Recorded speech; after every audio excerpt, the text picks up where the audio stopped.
பையனுக்கு வந்து இந்த ரப்பர் புல்லட் அடிச்சிருக்கு நெஞ்சில, இன்னொரு பையனுக்கு தலையை அடிச்சு. அப்படியே ஸ்டூடெண்ட்ஸை எந்த ஒரு கவர்மெண்ட் தொடதோ அந்த கவர்மெண்ட் கண்டிப்பா விழுந்தே தீரும். ஏனென்றால் அவங்க வந்து நியாயமா போராடுறாங்க. அப்ப அந்த நியாயத்துக்கு வந்து யாரும் செவி சாய் காட்டி அது வந்து ஒரு பெரிய ஆக்ரோஷமா தான் போய் நிற்கும். இது மோடி கவர்மெண்டோட அத்தியாயத்துக்கு விட.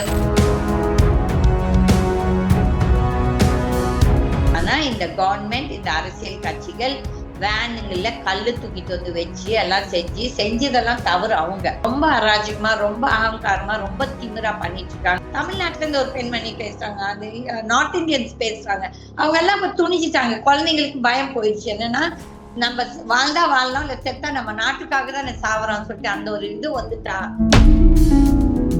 வந்து அவங்களும் இதேதான் சொன்னாங்க. ஸ்டேட் கவர்மெண்ட் வந்து அங்க ஆதரவு சொல்லிட்டு இங்க எங்களை எல்லாம் போட்டு அடிச்சிருக்காங்க போலீஸை வச்சுன்னு சொல்லி. அப்ப வந்துட்டு தாவேக்காவோட தானே இந்த காங்கிரஸ் இருக்குது. அப்ப தாவேக்கா தானே இது பண்ணணும், தாவேக்கா தானே இன்னைக்கு ஆளும் கட்சி. அப்ப ஏன் விஜய் இவ்வளவு பேசும்? விஜய், நான் இளைஞர்களுக்காக நான் போராடுவேன், உங்களுக்கு ஒன்று என்றால் நான் தான், இந்த விஜய் அண்ணா தான், இந்த விஜய் மாமா தான், இந்த விஜய் தம்பி தான் ஓடி வருவாது, இந்த விஜய் அண்ணன் தான். அப்ப எங்க இந்த விஜய்? விவசாயிகள், பஞ்சாப் விவசாயிகள் கிளம்பி வந்தாச்சு. இப்போ பார்டர்ல நிக்க வச்சுட்டாங்க. அந்த விவசாயிகளை நிறுத்த முடியாது. ஏன்னா பஞ்சாப் விவசாயிங்க மாதிரி ஒற்றுமை, தைரியம் வேற யாருக்குமே இருக்காது. ஆகையால அந்த விவசாயிகள் இன்றைக்கு இந்த இளைஞர்கள் போராட்டத்துக்கு சப்போர்ட் கொடுக்க பார்டருக்கு வந்தாச்சு. மோடியோட ஆட்சியை, தட் இஸ் அவரோட பதவி காலமே வெகு சீக்கிரத்தில் முடிந்துவிடும். ஆச்சி மசாலா, எந்த சமையலும் ருசி தேடும் ரகசியம். 20 ரூபாய். Meriba panneer soda. I trust Meriba. Reflect நேயர்களுக்கு வணக்கம். இன்றைய சிறப்பு நேர்காணலில் நாம் சந்திக்க இருக்கின்ற சிறப்பு விருந்தினர் கீதா அவர்களை வரவேற்று நிகழ்ச்சிக்குள் செல்வோம். மேடம் வணக்கம். வணக்கம் மேடம், நீட் விவகாரம் தொடர்பாக ஏற்கனவே அந்த வினாத்தாள்கள் கசிவிடப்பட்டதில் ஒரு சர்ச்சையானது. தொடர்ந்து கற்பாமூச்சி ஜனதா பார்ட்டி, அதாவது இளைஞர்கள்லாம் கூடி பெரும் கண்டனங்களை தெரிவிச்சிருந்தாங்க. அதனுடைய தொடர்ச்சியாக கல்வி அமைச்சராக கூடிய தர்மேந்திர பிரதான் பதவி விலகணும் அப்படின்னு சொல்லி மாணவர்கள் பெரும் பட்டாளமாக மழைக்கால கூட்டத்தொடர் தொடங்கி இருக்கக்கூடிய நிலைகளில் அந்த இடத்தை நோக்கி பேரணியாக செல்றாங்க. பெரிய தள்ளுமுழுகள் நடந்திருக்குது. எதிர்கட்சி தலைவராக இருக்கக்கூடிய ராகுல் காந்தி, பிரியங்கா காந்தி, அது போல பல எம்பிக்கள், தலைவர்கள் எல்லாமே கைது செய்யப்பட்டிருக்கிறாங்க. முதல்ல நான் கேட்க வருது, இந்த மாணவர்கள் இந்த நீட்டுக்கு எதிரான, மத்திய அரசுக்கு எதிரான இந்த கிளர்ச்சி, இந்த போராட்டம்ங்கிறது எதை காட்டுகிறது உங்களுடைய பார்வையில? ஃபர்ஸ்ட் நான் இங்க இந்த கொஞ்சம் அவுட் ஆஃப் கான்டெக்ட் தான்.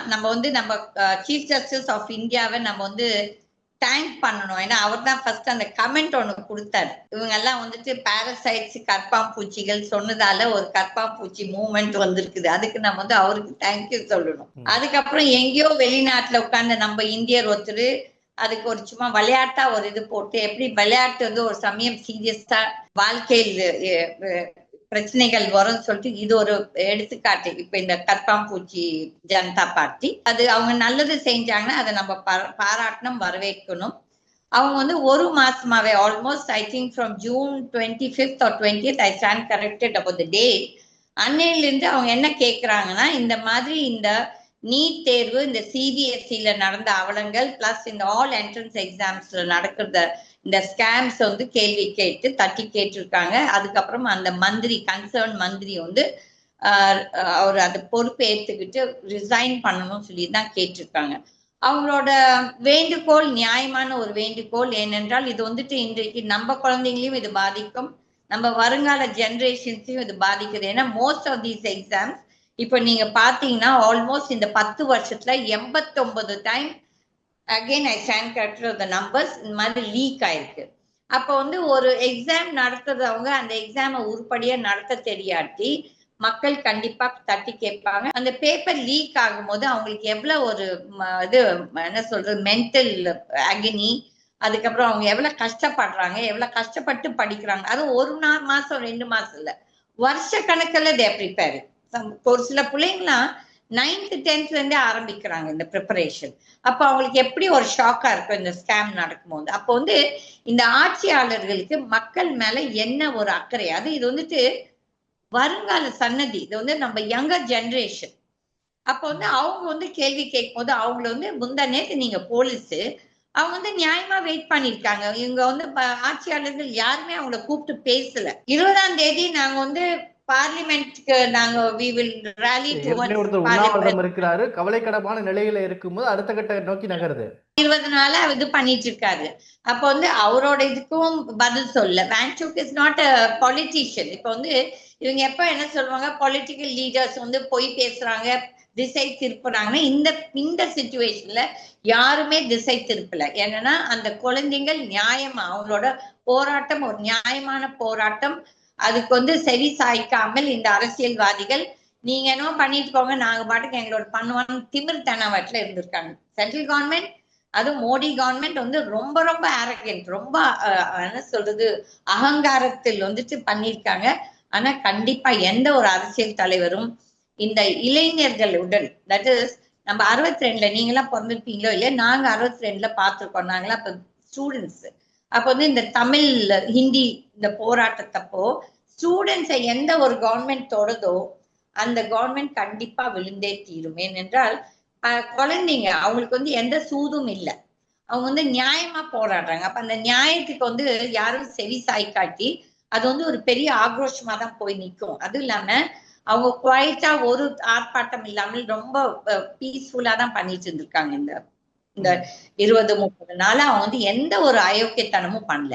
ஆனா இந்த கவர்மெண்ட் இந்த அரசியல் கட்சிகள் வேனுங்கள்ல கல்லு தூக்கிட்டு வந்து வச்சு எல்லாம் செஞ்சதெல்லாம் தவறு. அவங்க ஸ்டூடெண்ட்ஸை பாத்தீங்கன்னா நீங்க அவங்களோட பேட்டி எல்லாம் பாத்தீங்கன்னா அங்க லைவா காட்டுறதெல்லாம் அந்த பிள்ளைங்க எல்லாம் ரொம்ப விவரமா ரொம்ப சென்சிபிளா ரொம்ப பொறுமையா பேசுறாங்க. புரியுதுங்களா?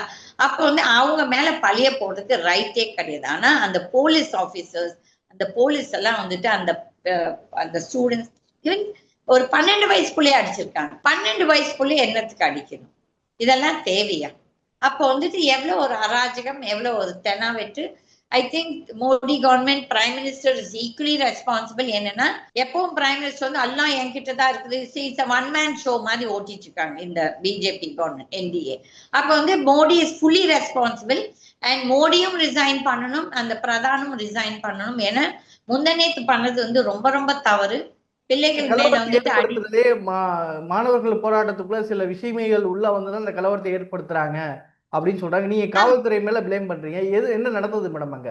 நான் வந்து காவல்துறையும் பிளேம் பண்ணுவேன், பிளஸ் அந்த விஷ கிருமிகள். ஏன்னா இதெல்லாம் வந்து அரசியல் கட்சி தான் பண்ணும். பாருங்க, ஜென்ரலா வந்துட்டு அரசியல் கட்சி தான் இந்த மாதிரி அயோக்கியத்தனம் பண்ணணும். நம்மளே பார்த்திருக்கோம் எவ்வளவு தடவை. இது இன்னைக்கு நேற்று போட்டு நடக்கல, எவ்வளவு தடவை நாட்டுல வந்துட்டு இந்த மாதிரி நடக்கும் போது ஏன் இந்த ஃபார்மர்ஸ் நடத்துனாங்களே 1 year அவங்களும் எந்த இது பண்ணலையே. பட் வந்து விஷக்கிருமிகள் நடுவுல வந்து கொஞ்சம் அயோக்கியத்தனம் பண்ண உடனே நிறைய ஃபார்மர்ஸ் அடிச்சாங்களே, எவ்வளவு பேர் செத்தாங்க, 700 ஃபார்மர்ஸ் மேல செத்துருக்காங்க. அப்ப வந்து இந்த குழந்தைங்களுக்கெல்லாம் அந்த சூழ்ச்சி எல்லாம் கிடையாதுங்க. அவங்களுக்கெல்லாம் வந்துட்டு இந்த மாதிரி செய்யணும்னு அவங்களுக்கு எண்ணமே கிடையாது. நீங்க பாருங்க, அந்த ஒவ்வொரு குழந்தையும் அங்கிருந்து அந்த ஜந்தர் மந்தர்ல இருந்து பேசுறவங்க அவ்வளவு சென்சிபிளா அவ்வளவு விவரமா இப்ப அவங்க துணிச்சிட்டாங்க. அவங்க என்ன சொல்றாங்க, எங்களுக்கு வாழ்க்கையே இப்படி இருக்கும்போது நாங்க சாவும் தயாருன்னு சொல்லிட்டு அந்த ஒரு பெண்மணி பேசுறாங்க. தமிழ்நாட்டுல இருந்து ஒரு பெண்மணி பேசுறாங்க, அந்த நார்த் இந்தியன்ஸ் பேசுறாங்க. அவங்க எல்லாம் இப்ப துணிச்சிட்டாங்க. குழந்தைங்களுக்கு பயம் போயிடுச்சு. என்னன்னா நம்ம வாழ்ந்தா வாழலாம், இல்ல செத்தா நம்ம நாட்டுக்காக தான் சாவறோம் சொல்லிட்டு அந்த ஒரு இது வந்துட்டா இந்த ஆட்சியாளர்கள் செய்வது ரொம்ப ரொம்ப தவறு.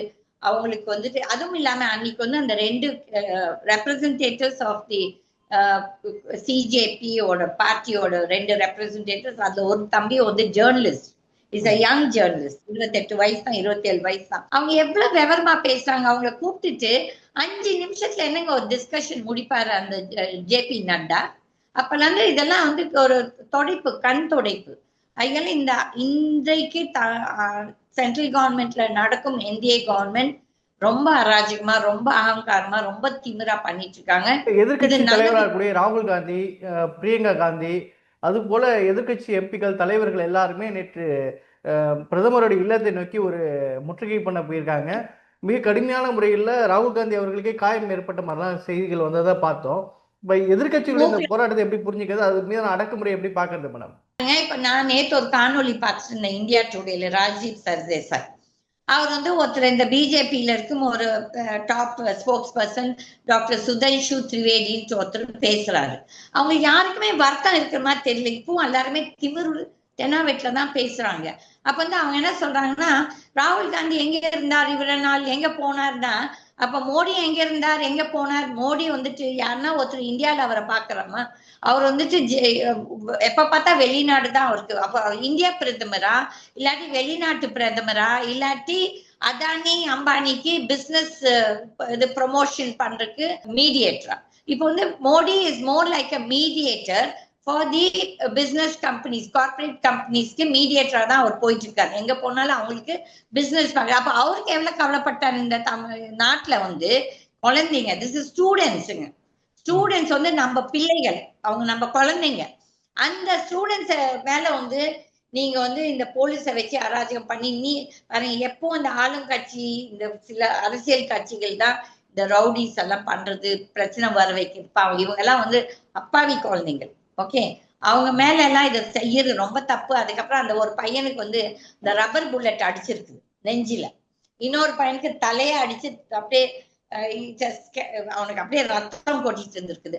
அப்போ வந்து இதெல்லாம் யார்கிட்ட போய் அந்த குழந்தைங்க பேசுவாங்க? ஏன்னா ஒரு ரெப்ரசன்டேட்டிவ் ஃப்ரம் தி ஆளும் கட்சியில இருந்து வந்தாங்களா, வந்து ஐயோ குழந்தைங்களுக்கு பிரச்சனைன்னு சொல்லிட்டு முந்தா நேத்து, ஏன்னா அவங்கள பார்லிமெண்ட்டுக்கு இது பண்றாங்கன்னு சொன்ன உடனே அதுவும் 5 நிமிஷம் 10 நிமிஷம் தான் பார்த்திருக்காரு ஜேபி நட்டா. அப்ப அதாவது அவங்களுக்கு எல்லாம் என்ன திமிரு தானா வெட்டி, யாருன்னா ஒருத்தராவது கவலைப்பட்டாங்களா? யாருமே கவலைப்படல. அவங்களுக்கு எல்லாம் என்ன நினைச்சிருக்காங்க, டெல்லியில இந்த அளவுக்கு பெரிய அளவுல நடக்குது.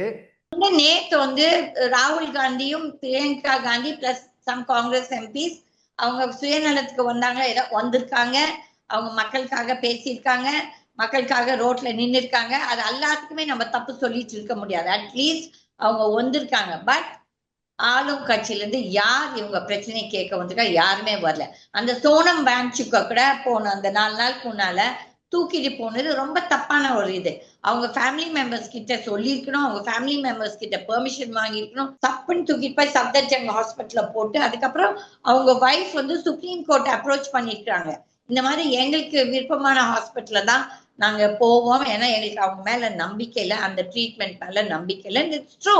பிகாஸ் இந்த ஆளும் கட்சி இப்ப இருக்கும் என்டிஏ கவர்மெண்ட் எதையும் செய்வார்கள். ஓகே, துணிஞ்சு செய்வார்கள். ஓகே, அப்ப வந்துட்டு நேத்து வந்து ஒரு லீடர் ஆஃப் ஆப்போசிஷனையே அவ்வளவு அசிங்கமா ரோட்டு மேல போட்டு இழுத்து, இதெல்லாம் நல்லதுக்கு கிடையாது. என்னன்னா, I am no fan of ராகுல் Gandhi, I am no supporter of Congress party. ஆனால் நேத்து வந்து வெதர் இட் இஸ் ராகுல், பிரியங்கா எல்லாருமே ரொம்ப தன்மையா வந்து அங்க இது பண்ணி ரொம்ப பீஸ்ஃபுல்லா, யாருமே ஒரு ஆர்ப்பாட்டம் பெருசா சத்தம் போட்டுக்கிற செய்யல. ஆனா இந்த போலீஸ் வந்து அவங்க இந்த ஆட்சியாளர்கள் தான் அவங்களுக்கு பெர்மிஷன் கொடுத்துருப்பாங்க இந்த மாதிரி அவங்களை செய்ய சொல்லி. ஒரு லீடர் ஆஃப் ஆப்போசிஷனை அப்படி வந்து ரோட்ல டிராக் பண்ணி அவருக்கு மூக்குல அடிபட்டு ரத்தம் வந்துட்டு இருந்துச்சு, கண்ணு கிட்ட கூட அடிபட்டு இருக்கு.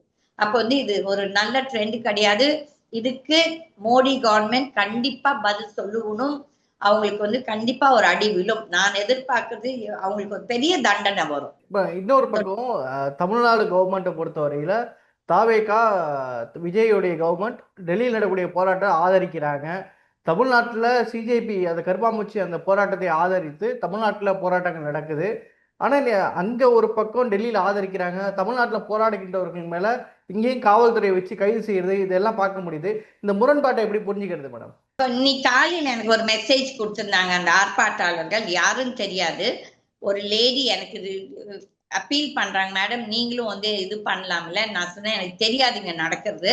அப்ப வந்து அவங்களும் இதே தான் சொன்னாங்க, ஸ்டேட் கவர்மெண்ட் வந்து அங்க ஆதரவு சொல்லிட்டு இங்க எங்களை எல்லாம் போட்டு அடிச்சிருக்காங்க போலீஸை வச்சுன்னு சொல்லி. அப்ப வந்துட்டு விஜய் எப்படின்னா மோடியோட ஒரு மோடி அப்பா விஜய் மகன் 2 பேரும் வாயில கொலக்கொட்டை வச்சு எதையும் பேச மாட்டாங்க, எப்ப பேசணுமோ அப்ப பேச மாட்டாங்க. 2 பேரும் என்ன சொல்றது, நீங்க பிரியங்கா காந்தி வந்து ஹிந்தியில சொல்றாரு மோடிய, நீ ஒரு கவர்ட், நீ ஒரு காயல் சொல்லிட்டு பைந்தாங்குலின்னு சொல்லிட்டு.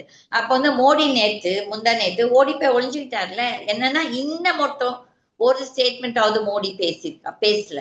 அதே மாதிரிதான் விஜய்.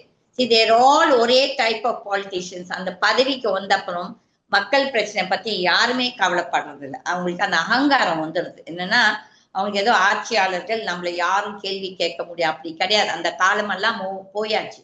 இப்போ வந்துட்டு விஜய் பண்ணதும் தப்பு தான், நேத்து சென்னையில நடந்ததும் தப்பு தான். அதுக்கு வந்துட்டு அவங்க எல்லாருக்குமே இந்த ஸ்டூடெண்ட்ஸ் வந்து ஒரு நல்ல தக்க பதிலடி கொடுப்பாங்க, வெகு சீக்கிரத்து நடக்கும். ஒருவேளை தமிழ்நாட்டுல ராகுல் காந்தி அவர்கள் இந்த மாதிரி கைது செய்யப்பட்டிருக்கிறாங்க, இந்த அளவுக்கு ரோட்ல பிடிச்சி ஒரு அப்போசிட் லீடர் இந்த அளவுக்கு பண்ணிருக்காங்கன்னா, தமிழ்நாட்டுல ஒருவேளை திமுக கூட்டணியில காங்கிரஸ் இருந்தா திமுக இது பெரிய அளவுல இஷ்யூ ஆக்கியிருப்பாங்களோ? தமிழ்நாட்டுல திமுக இந்த இஷ்யூ எடுக்காதனால தான் தமிழ்நாட்டுல பெரிய கொந்தளிப்பு இல்லாம இருக்குதோ? ஏன்னா டெஃபினெட்லி அந்த விஷயத்துல வந்துட்டு டிஎம்கே வந்து அலையன்ஸ் பார்ட்னர்ஸ்க்கு நிறைய சப்போர்ட் பண்ணிட்டு இருந்தாங்க. ஆனா இந்த தடவை அலையன்ஸ் பார்ட்னர்ஸ் எல்லாருமே திமுகவுக்கும் ஒரு பெரிய ஏமாற்றத்தை கொடுத்துருக்காங்க. அது வந்துட்டு தவறுதான். இப்ப வந்துட்டு தாவேக்காவோட தானே இந்த காங்கிரஸ் இருக்குது, அப்ப தாவேக்கா தானே இது பண்ணணும், தாவேக்கா தானே இன்னைக்கு ஆளும் கட்சி. அப்ப ஏன் விஜய் இவ்வளவு பேசும், விஜய் நான் இளைஞர்களுக்காக நான் போராடுவேன், உங்களுக்கு ஒன்று என்றால் நான் தான், இந்த விஜய் அண்ணா தான், இந்த விஜய் மாமா தான், இந்த விஜய் தம்பி தான் ஓடி வருவார், இந்த விஜய் அண்ணன் தான். அப்ப எங்க இந்த விஜய் என்று? அப்ப இந்த விஜய் நேற்று அவங்கள தடியடி பண்ணியிருக்காங்க இல்ல. அப்ப வந்து இது வந்து எல்லாருமே எப்படி தெரியுங்களா, அந்த நீலி கண்ணீர் விட்டுட்டு ஊரு உலகத்தை ஏமாத்திட்டு இருக்காங்க. ஆனா இதுக்கு இந்த ஸ்டூடெண்ட்ஸ் அடிச்சதுக்கு இன்றைக்கு நடக்கும் இந்த அவல நிலை ஃபார் த நீட்ஸ்க்கு எல்லாத்துக்குமே இந்த ஆளும் கட்சிகள் எல்லாருமே கண்டிப்பா மக்கள் ஒரு நல்ல பதில் கொடுப்பாங்க வெகு சீக்கிரம். இப்போ பாஜக வந்து ஏற்கனவே 3வது முறை இப்போ கவர்மெண்ட் நடந்துகிட்டு இருக்குது. ஒரு அசைக்க முடியாத இடத்துல பாஜக இருக்கு அப்படின்னு இருக்கும்போது நீங்க சொன்ன ஒரு வேலிடான பாயிண்ட், மாணவர்கள் போராட்டத்தை கை வச்சாங்கன்னா அவங்க கெட்டாங்க அப்படின்ற ஒரு வார்த்தையை சொன்னீங்க. பாரதிய ஜனதாவுடைய முடிவுரைக்கான அத்தியாயம் இந்த மாணவர்கள் போராட்டத்திலேயே தொடங்குதுன்னு புரிஞ்சுக்கலாமா? ஆக்சுவலி 2024லயே என்டிஏ கவர்மெண்டோட முடிவரை வந்துருச்சுங்க. இப்போ வந்துட்டு எப்படி விஜயோட பொய்க்கால் குதிரை கவர்மெண்ட் நடத்திட்டு இருக்கிறாரோ அதே மாதிரிதான் மோடியும் ஒரு பொய்க்கால் குதிரை கவர்மெண்ட் தான் நடத்தி கொண்டிருக்கிறார். ஆனா இந்த எதிர்கட்சியில அந்த மெம்பர்ஸை போய் மிரட்டி இடி ஐடி கேசஸ் போட்டு தான் அந்த மாதிரி தான் அவங்க வந்து பலத்தை சேர்த்திட்டு இருக்காங்க. இப்போ இந்த டீலிமிட்டேஷனுக்காக பார்த்து நடந்துட்டு இருக்கு. டிஎம்சியை உடைச்சாங்க, மற்ற கட்சிகளை உடைச்சாங்க, இந்த சிவசேனாவை உடைச்சாங்க, நிறைய கட்சிங்க. ஓகே, அப்போ வந்துட்டு இந்த 2-3 வருஷத்துக்கு முன்னால இதே பாரதிய ஜனதா பார்ட்டி வந்துட்டு விவசாயிகள் அடிச்சாங்க. இன்றைக்கு நேத்து விவசாயிகள், பஞ்சாப் விவசாயிகள் கிளம்பி வந்தாச்சு, இப்போ பார்டர்ல நிக்க வச்சிட்டாங்க. அந்த விவசாயிகளை நிறுத்த முடியாது, ஏன்னா பஞ்சாப் விவசாயிங்க மாதிரி ஒற்றுமை தைரியம் வேற யாருக்குமே இருக்காது. ஆகையால அந்த விவசாயிகள் இன்றைக்கு இந்த இளைஞர்கள் போராட்டத்துக்கு சப்போர்ட் கொடுக்க பார்டருக்கு வந்தாச்சு. ஆகையால இது நீங்க சொல்ற மாதிரி இது மோடி கவர்மெண்டோட அத்தியாயத்துக்கு மோடியோட ஆட்சியே, தட் இஸ் அவரோட பதவி காலமே வெகு சீக்கிரத்தில் முடிந்துவிடும் என்று நான் இப்போ இந்த உங்க காணொலி மூலியமா நான் சொல்ல விரும்புறேன். மோடிக்கு பினிஷ், மோடியோட political life will be finish, Modi government also இன்னும் அத்தியாயம் முடியணும். சரிங்க மேடம், இன்னைக்கு சிஜேபி போராட்டம் இந்திய அளவில் ஒரு பெரிய அளவில் வளர்ந்துருக்குது. தமிழ்நாட்டிலையும் இந்த கொதிநிலை ஒரு பெரிய அளவில் இல்லாத நிலைகளை பார்க்க முடியுது. நீங்களும் உங்களுடைய அந்த போராட்டம் நடத்தக்கூடிய அந்த வன்முறைகளை பற்றியும் மாணவர்கள் மீது நடத்தப்பட்ட அந்த தாக்குதலை பற்றி உங்களுடைய கண்டனத்தையும் உங்களுடைய ஆதங்கங்களையும் பதிவு செஞ்சீங்க. கருத்துக்கு நேரத்தை மிக்க நன்றி. நன்றி. ஆச்சி மசாலா, எந்த சமையலும் ருசி தேடும் ரகசியம் 20 ரூபாய். Meriba panneer soda, I trust மெரிபா.